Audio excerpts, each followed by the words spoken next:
జగన్మోహన్ రెడ్డి గారు వాళ్ళ ఎంపీలు లోక్సభలో వ్యతిరేకించి రాజ్యసభలో వక్ఫ్ అమెండ్మెంట్ యాక్ట్ కి మద్దతుగా నిలబడినారు. ఆ తర్వాత జగన్మోహన్ రెడ్డి గారు విప్ జారీ చేయడం జరిగింది.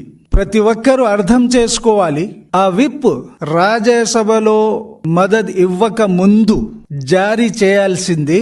పని పూర్తి చేసి విప్ జారీ చేసి రాష్ట్ర ప్రజలకి మభ్య పెట్టి మోసం చేయడానికి ఒక కుట్ర. గతంలో చూసుకుంటే జగన్మోహన్ రెడ్డి గారు అలయన్స్ లో కూడా లేడు. ఆ సమయంలో సిఏఏ, ఎన్ఆర్సి, అదే విధంగా తలాక్ బిల్, అదే విధంగా ఆర్టికల్ 370 అన్ని బిల్లులకి బేషరతుగా మద్దతు ఇవ్వడం జరిగింది.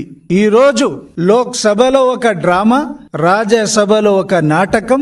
మళ్ళీ సుప్రీంకోర్టుకి వెళ్లారు సిగ్గు లేకుండా. సుప్రీంకోర్టుకి వెళ్లి వక్ఫ్ అమెండ్మెంట్ యాక్ట్ కి వ్యతిరేకంగా సుప్రీంకోర్టుకి వెళ్లి ముస్లిం సమాజానికి మోసం చేయాలని ముఖ్య ఉద్దేశంతో, ముస్లిం పట్ల ఎటువంటి జగన్మోహన్ రెడ్డికి చిత్తశుద్ధి లేదు.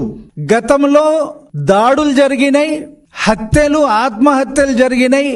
ఏ రోజన్నా జగన్మోహన్ రెడ్డి అనుకో మనం దాడులు జరిగితే అండగా నిలబడినాం, సపోర్ట్ చేస్తున్నాం, ఎవరైతే హత్యకు పాల్పడినారో వాళ్ళకి శిక్షిస్తున్నామని ఏ రోజు కూడా జగన్మోహన్ రెడ్డి నోరు మెదిపి మాట్లాడిన దాఖలా లేదు.